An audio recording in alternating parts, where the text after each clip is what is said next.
বলেন খোদা কোরআনে ইকরা বিস্মি পড়ো মহান খোদার নামে।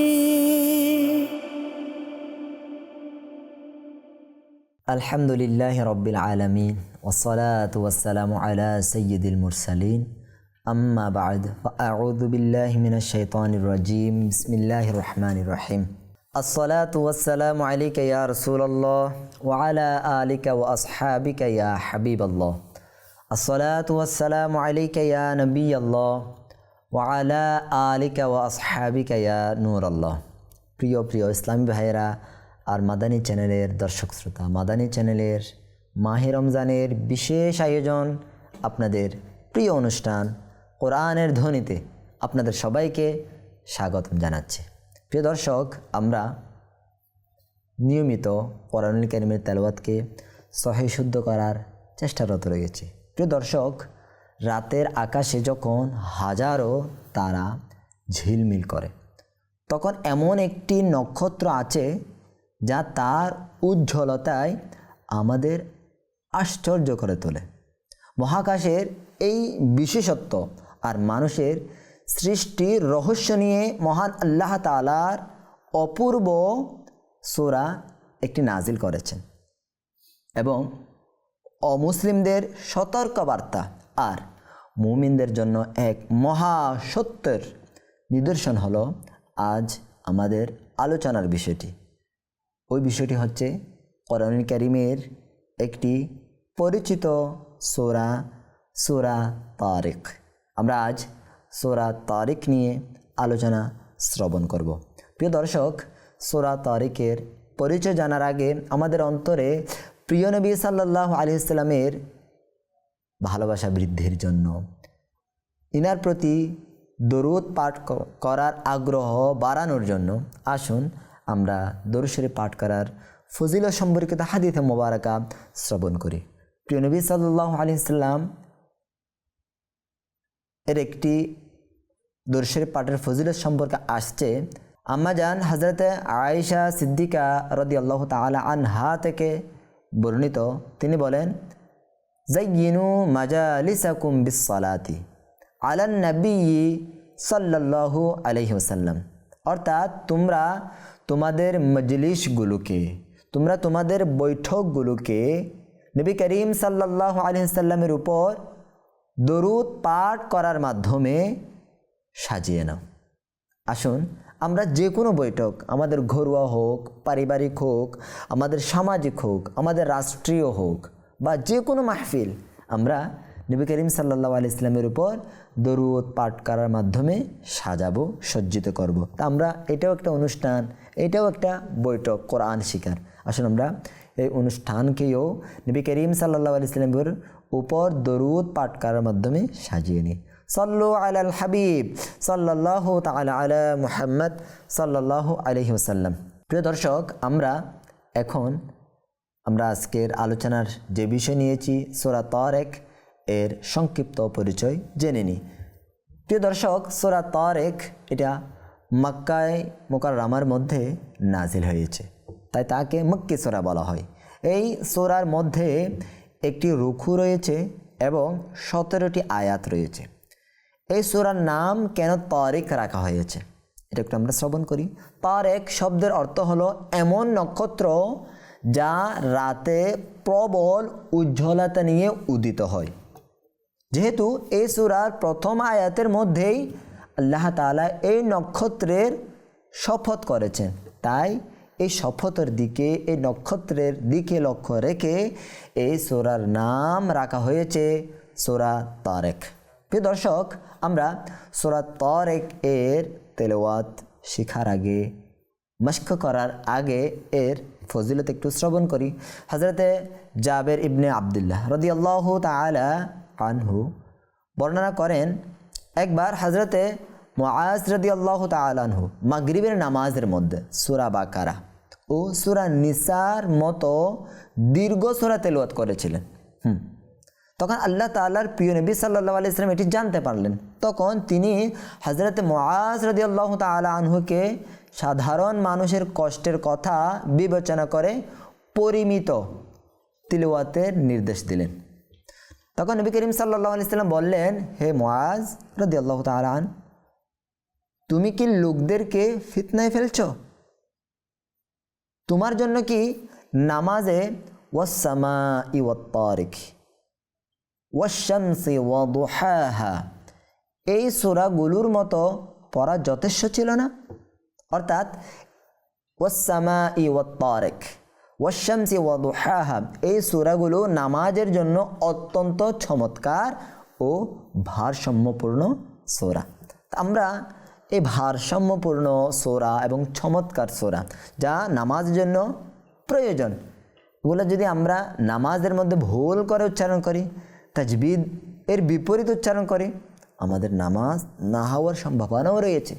সেই জন্য আমাদের উচিত হবে এই সূরাগুলোকে সহিহ শুদ্ধ করে নেওয়া এবং এরপরে মুখস্থ করে এবং নামাজের মধ্যে তেলাওয়াত করার চেষ্টা করা। তা আসলে আমরা আজ এই খুব গুরুত্বপূর্ণ সূরা, ভারসাম্যপূর্ণ সূরা, চমৎকার সূরাটি আমরা আজকে তেলাওয়াত করার মাধ্যমে সহিহ শুদ্ধ করার চেষ্টা করব ইনশাআল্লাহ। চলুন আমরা সবাই মনোযোগ সহকারে স্ক্রিন দিকে লক্ষ্য করি এবং সম্ভব হলে আমার দর্শক শ্রোতা যারা রয়েছেন সবাই পবিত্র কোরআন নিয়ে ওযু সহকারে বসার চেষ্টা করি। বিসমিল্লাহির রহমানির রহিম। ওয়াস-সামাই ওয়াত-তারিক। এখানে দেখেন ওয়াস-সামাই আলিফ মাদ্দা, এটা আলিফ মাদ্দার পরে হামজা আসছে। হামজাটাকে দ্বিতীয় শব্দ আসছে না একই শব্দে? এই হামজাটা আমরা দেখতে পাচ্ছি একই শব্দের মধ্যে আসছে। হ্যাঁ, তো আমাদের জানা আছে হরফে মাদ্দার পর হামজা একই শব্দের মধ্যে আসলে ওইটা মধ্যে মুত্তাসিল হয়। কি হয়? মধ্যে মুত্তাসিল। আচ্ছা, হামজাটা যদি দ্বিতীয় শব্দের মধ্যে আসে তখন এটা মধ্যে মুনফাসিল হবে। আচ্ছা, এখন প্রশ্ন করতে পারেন আমরা চিনব কিভাবে দ্বিতীয় শব্দের মধ্যে আসছে বা একই শব্দের মধ্যে আসছে? এটার জন্য এটা হচ্ছে একদম একেবারে সঠিক হবে তা না, তবে অধিকাংশ সময়, এবং এটা মনে রাখবেন, এখানে দেখেন হামজা, ঠিক আছে, এইরকম যে হামজাটা থাকে এটা অধিকাংশ সময় একই শব্দের মধ্যে আসে। হ্যাঁ, তো এই হামজাটা যখন হরফে মাদ্দার পর আসবে তখন আমরা মধ্যে মুত্তাসিল ধরে নেব, ঠিক আছে। আর যখন এখানে দেখেন আলিফের মতো হামজা যেটা থাকে, আলিফের মতো হামজা, এই হামজাটা যখন আসবে তখন আলিফ মাদ্দার পর আসলে, ওয়া মাদ্দার পরে অথবা ইয়া মাদ্দার পর আসলে এই হামজাটা আলিফের মতো যেটা আছে এটা আমরা মধ্যে মুনফাসিল ধরতে পারবো, ঠিক আছে। তো মেইন কথা হচ্ছে হরফে মাদ্দার পর হামজা একই শব্দের মধ্যে আসলে মধ্যে মুত্তাসিল, আর হরফে মাদ্দার পর হামজা দ্বিতীয় শব্দের শুরুতে আসলে মধ্যে মুনফাসিল। তবে এটা সহজের জন্য আমি বলে দিয়েছি, হামজাটা যখন এইভাবে আসবে হরফে মাদ্দার পর এইভাবে দেখবো, এই আকৃতি দেখবো, তখন এটা মধ্যে মুত্তাসিল বলতে পারবো। যখন হামজাটা হরফে মাদ্দার পর এই আকৃতি দেখবো এটা মধ্যে মুনফাসিল আমরা ধরতে পারবো, ঠিক আছে। অর্থাৎ এই হামজাটা শুরুতে এই আকৃতিতে আসে না, এই আকৃতিতেই অধিকাংশ সময় দেখা যায়, ঠিক আছে। তো আমরা এটাও মনে রাখতে পারবো একই শব্দ এবং দ্বিতীয় শব্দের মধ্যে যেটা আমাদের পেঁচানো লাগতে পারে, ঠিক আছে, এটা আমরা এভাবে সহজ করে ধরতে পারবো, ঠিক আছে। তাহলে এখানে কি হয়েছে? আমরা মধ্যে মুত্তাসিল, ঠিক আছে। আমরা এই হামজাটা একই শব্দের মধ্যে দেখছি। ওয়াস-সামাই ওয়াত-তারিক। জি প্রিয় দর্শক, আমরা এই কফের মধ্যে আরজি সাকিন, ওয়াকফের কারণে সাকিন হচ্ছে না, ওয়াকফের কারণে সাকিন হোক বা সরাসরি সাকিন থাকুক, তখন আমরা এটা হরফে কলকলার মধ্যে হওয়ার কারণে এটাকে আমরা কম্পন সৃষ্টি করে পড়ব, বুঝতে পেরেছেন? প্রতিধ্বনি করেই আমরা উচ্চারণ করব। ওয়াত-তারিক, রিক, ঠিক আছে। হ্যাঁ, আবার ওয়াস-সামাই ওয়াত-তারিক, ওয়াস-সামাই ওয়াত-তারিক, পড়েন ওয়াস-সামাই ওয়াত-তারিক। জি, পরবর্তী আয়াত। ওয়ামা আদরাকা মাত-তারিক, ওয়ামা আদরাকা মাত-তারিক। জি এখানে লক্ষ্য করেন আলিফ মাদ্দা আসছে, এখানেও আলিফ মাদ্দা, এখানেও আলিফ মাদ্দা, এখানে আলিফ মাদ্দার পর হামজা আসছে, এখানে আলিফ মাদ্দার পর হামজা আসছে। দেখছেন এখন যেটা বলেছি এই হামজা, একই শব্দের মধ্যে হামজা এই আকৃতিতে আসছে, দ্বিতীয় শব্দের মধ্যে হামজা এই আকৃতিতে আসছে, তাহলে এটা কি মধ্যে মুত্তাসিল না মধ্যে মুনফাসিল? মধ্যে মুনফাসিল। এটা কিন্তু দ্বিতীয় শব্দ, মা এটা একটা শব্দ, আদেরকা এটা আরেকটা শব্দ, ঠিক আছে? তো দ্বিতীয় শব্দের শুরুতে আসছে। আমি সহজের জন্য আপনাদেরকে, যখন আপনারা পেছানো মনে করবেন এটা কীভাবে বুঝবো এটা দ্বিতীয় শব্দ একই শব্দ, এই জন্য আমি এটা একটু সহজভাবে বোঝানোর চেষ্টা করেছি। তো যখন আলিফের মতো হামজা আসবে তখন এটা হরফে মাদ্দার পর আসলে তখন এটা মাদ্দে মুনফাসিল ধরবো। আর যখন হরফে মাদ্দার পর হামজা আলিফের মতো ছাড়া যেটা আছে এই আকৃতির হামজা, এটাকে আমরা মাদ্দে মুত্তাসিল ধরবো। তো মাদ্দে মুত্তাসিল মাদ্দে মুনফাসিল এই দুইটার কতটুকু টানবো আমরা? এক আলিফের চেয়ে দীর্ঘ করব, ঠিক আছে? দুই আলিফ, আড়াই আলিফ, ঠিক আছে? আমরা এইভাবে এটাকে টানতে পারবো, ঠিক আছে? জি ওয়ামা আদরাকা মাত তারিক। জি পরবর্তী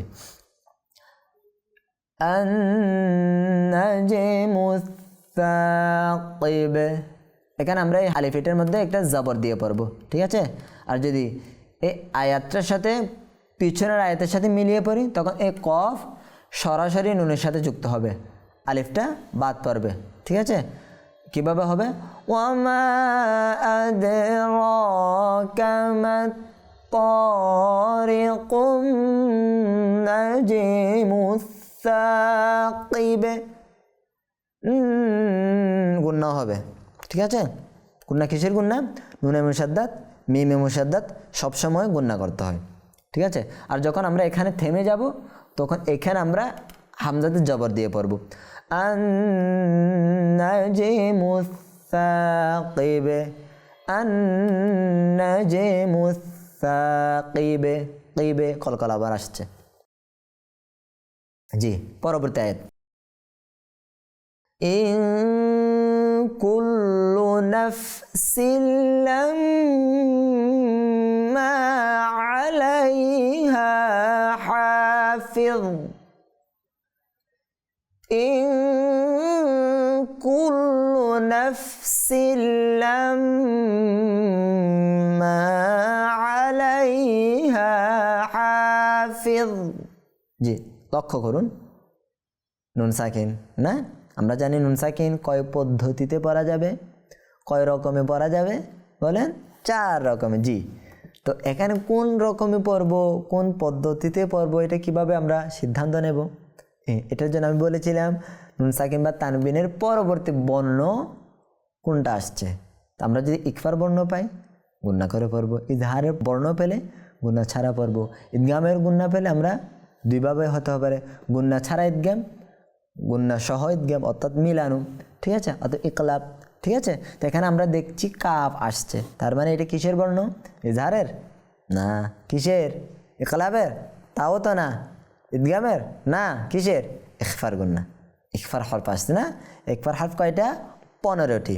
15টি থেকে একটা হরফ হচ্ছে কাফ, তার মানে এখানে নুন সাকিনের মধ্যে যে গুন্না হবে এটা ইখফার গুন্না হবে, ঠিক আছে না? ইন কুল্লু নাফসিল, এই তানবিন আসছে, আবার চিন্তিত না? এই নাফ তানবিনের পরে কি দেখবো আমরা? এখানে দেখতে পাচ্ছি কি? লাম। লাম এটা কিসের বর্ণ একটু চিন্তা করুন তো। জি এটা হচ্ছে ইদগাম। ইদগাম কয় রকম? 2 রকম না? গুন্নার সাথে ইদগাম, গুন্না ছাড়া ইদগাম। এই নাফসুন শব্দ এটাকে আমরা লাম্মা শব্দের সাথে কি করব? যুক্ত করব। যুক্ত করাটা আমরা গুন্না ছাড়া যুক্ত করব। যদি গুন্না সহ ইদগামের হরফগুলো আসে, ইয়া মিম ওয়াও নুন, এই 4টি বর্ণ থেকে একটি বর্ণ চলে আসে, তখন আমরা শব্দকে মিলাবো, যুক্ত করব, ইদগাম করব, তখন আমরা গুন্না সহ ইদগাম করব, ঠিক আছে? ইদগাম মানে মিলানো, যুক্ত করা, ঠিক আছে?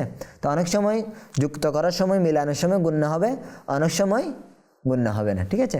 এখানে আমরা এই শব্দটাকে এই শব্দের সাথে যুক্ত করব গুন্না ছাড়া, ঠিক আছে? এরপরে আলাইহা, লাই, লাই এটা আমরা টান দেব না, ধাক্কা দেব না, এটা স্বাভাবিকভাবে পড়বো। আ হারাকাত, হা টানবো, হা হা হা না, দুইটা একসাথে আসছে, দুইটা কিন্তু ভিন্ন। অনেক সময় দুইটাকে অনেকে এক করে পড়ে, এক করা যাবে না। হা হা হা হাফিজ ফিজ কেন মোটা হবে কেন ল সাকিন অবস্থায় মোটা হবে সব সময় মোটা হবে কি হরফে মুস্তালিয়ার বর্ণগুলো হাফিজ হাফিজ জি আমরা এটা আবার পড়ি ইন কুল্লু নাফসিন লাম্মা আলাইহা হাফিজ ইন কুল্লু নাফসিন লাম্মা আলাইহা হাফিজ জি পড়াই আমরা সবাই পড়ি চেষ্টা করি ইন কুল্লু নাফসিন লাম্মা আলাইহা হাফিজ পরবর্তী আয়াত فلينظر الإنسان مما خلق فلينظر الإنسان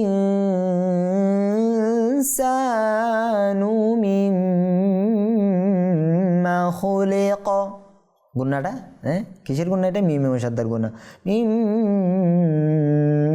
খুলিক মিম্মা খুলিক মিমে মুশাদ্দাদ যখনই দেখব নুনে মুশাদ্দাদ যখনই দেখব তখন এইভাবে গুণা হবে এরপর কলকালা এখানে ইখফার গুণা নুন সাকিনের পরে সিন আসছে আবার নুন সাকিনের পরে ল আসছে লটিও ইখফার হারফ এই জন্য এখানে ইখফার গুণা এখানে ইকফার গুণনা এখানে মিমে মুশাদ্দাদের গুণনা এখানে কলকলা না এবার আমরা এইগুলাই লক্ষ্য রেখে পড়তে পারবো এখানে টানবো আরগুলো টানবো না এগুলো টানবো না হ্যাঁ হু টানবো না লি টানবো না ফালয়ানযুরিল ইনসানু মিম্মা খুলিক আবার ফালয়ানযুরিল الإنسان مما خلق قرآن فلينظر الإنسان مما خلق جي পরবর্তী আয়াত خلق من ماء دافق من ماء دافق خلق টান নাই মিম গুন্না কিসের নুন সাকিনের পর মিম আসছে তার মানে ইদগামে বা গুন্না গুন্না সহ ইদগাম মিন শব্দটাকে এই মা ইন শব্দের সাথে মিলাবো আমরা যুক্ত করব গুন্নার সাথে মিম মা টানবো কেন টানবো হামজা আসছে আলিফ মাদ্দার পর হামজা তা হামজার মধ্যে আবার তানবিন চলা আসছে আবার হামজা এটাকে আমরা গুন্না করেই এখানে কোথায় যাব এই শব্দের মধ্যে যাব কেন গুন্না এটা তানবিনের পর দাল আসছে দালটা ইকফার হরফ এখানে ইকফার গুন্না হবে ঠিক আছে خلق من ماء دافق خلق من ماء دافق فيق قلقلة خلق من ماء دافق জি পরবর্তী আয়াত এখানে লক্ষ্য করুন প্রথম বর্ণের মধ্যে ইয়া আসছে না কেন ইয়া আসছে এবং ইয়ার উপর তাসদিদ দিয়েছে কেন দিয়েছে তাসদিদটা আমরা যদি এই আয়াতটার সাথে পরবর্তী আয়াত এটাকে যুক্ত করে পড়ি তখন আমরা দেখতে পাচ্ছি দেখেন এই কফ বর্ণের মধ্যে তানবিন আসছে তো তানবিনের পরে ইয়া আসছে তো তার মানে এটা নুন সাকিন ও তানবিনের 4 পদ্ধতি থেকে এক পদ্ধতি হবে তার মানে ইয়াটা একটু চিন্তা করলে বুঝতে পারবো ইদগামের বর্ণ ইদগাম 2 প্রকার ইদগামে বা গুন্নার বর্ণ তার আমরা যখন এই আয়াতটার সাথে এই আয়াতকে যুক্ত করব তখন আমরা গুন্নার সাথেই যুক্ত করতে হবে তাই এখানে তাসদিদ দেওয়া হয়েছে আর যদি যুক্ত না করে এমনিতে এখান থেকে পড়ি তাসদিদের কোনো কাজ নাই যখন ওই পিছনের আয়াতের সাথে এই আয়াতকে যুক্ত করব, মিলিয়ে পড়ব, তখন তাসদিদের কাজ আছে, বুঝতে পেরেছেন? আর যখন আলাদাই পড়বে এটাকে, তখন কোনো কাজ এটার সাথে নাই এবং তাসদিদের কোনো এখানে কাজ হবে না, ঠিক আছে? জি, আমরা আলাদা করে পড়ছি, শুধুমাত্র এখানে ইয়া জবরটাই কাজ হবে। ইয়াখরুজু মিন বাইনিস সুলবি ওয়াত তারাইব। জি, লক্ষ্য করুন, ইয়াখরুজু মিন বাইনিস সুলবি ওয়াত তারাইব। ইয়াখরুজু মিন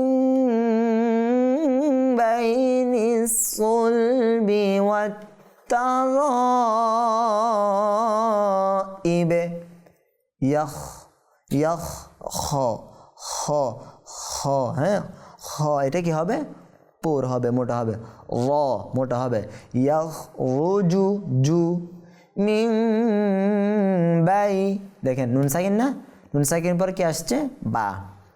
তো নুন সাকিন আসছেই, সেহেতু আমাদের একটু চিন্তিত হতে হবে, কারণ 4 পদ্ধতিতে পড়া যায়।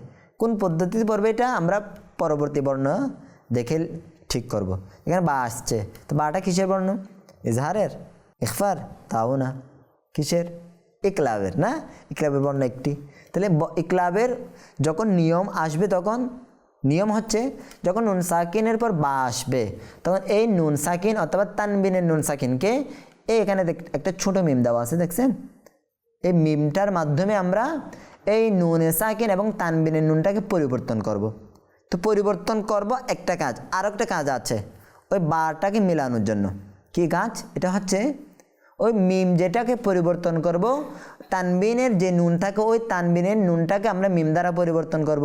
এবং পরিবর্তন একটা কাজ, এবং পরিবর্তন করার পর আমরা যখন একসাথে এটাকে মিলাবো, তখন সাথে গুণনাও করব, ঠিক আছে?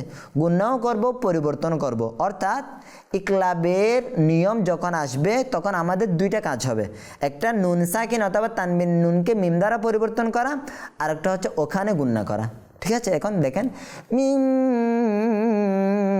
বাইনিস সুলবি, মিন বাইনিস সুলবি, ঠিক আছে? সুলবি সদ না, স, এটা কি হবে? মোটা, কেন? হুরুফে মুস্তাআলিয়া। ওয়াত তারাইবে, ওয়াত তারাইবে, কলকলা বাতে, রতে মধ্যে মুত্তাসিল, না? জি জি, এখন আমরা আবার পড়ি, আপনারাও পড়েন, হ্যাঁ? ইয়াখরুজু মিন বাইনিস সুলবি ওয়াত তারাইব।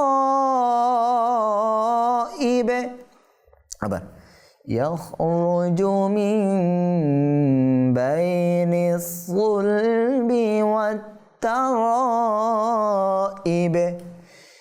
ইয়াখরুজু মিন বাইনিস সুলবি ওয়াত তারাইব।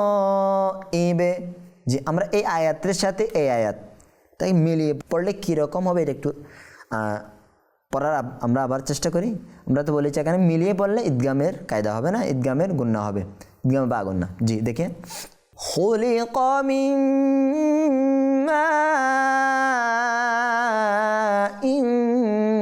দাফিকিন ইয়াখরুজু মিন বাইনিস সুলব। সুলব থেমেছে, এই জন্য এখানে কলকালা হয়ে গেছে, থামার চিহ্ন নাই, সেটা আমরা ইয়াদা করব, পুনরাবৃত্তি করব। তো এখান থেকে আমরা করি, মিন বাইনিস সুলবি ওয়াত তারাইব। বুঝতে পেরেছেন?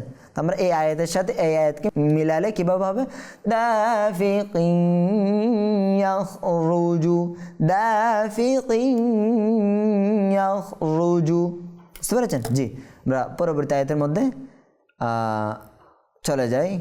দেখেন, ইন্নাহু আলা রাজিইহি লাকাদির। র এটা কি হবে? পাতলা হবে, কেন? এখানে ওয়াকফের কারণে সাকিন হচ্ছে এবং র সাকিনের পূর্বে জের আসছে।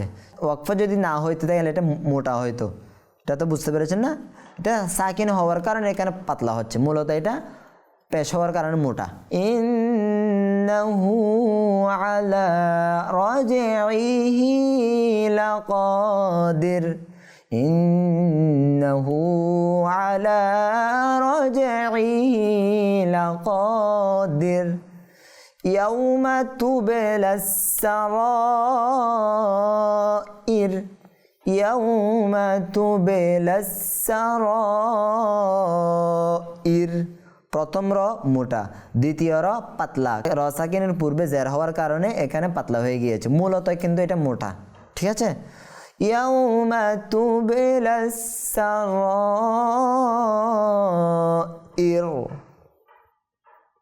ইয়াউমা তুবলাস সারাইর। ঠিক আছে, আমরা সূরা তারিকের কিছু আয়াত আমরা আজ এই পর্বের মধ্যে সহিভাবে পড়ার চেষ্টা করেছি। তো আজকে এখানেই আমাদের অনুষ্ঠানের সমাপ্ত করতে যাচ্ছি। তো আগামী পর্বে ইনশাআল্লাহুল কারীম অন্য একটি সূরা ও ফজিলত নিয়ে আপনাদের সামনে উপস্থিত হব। ততক্ষণ পর্যন্ত সুস্থ থাকুন, ভালো থাকুন, মাদানী চ্যানেল বাংলা দেখতে থাকুন, সাথে সাথে রমজানের বরকত অর্জন করতে থাকুন। সাল্লু আলাল হাবিব সাল্লাল্লাহু তাআলা আলা মুহাম্মদ সাল্লাল্লাহু আলাইহি ওয়াসাল্লাম।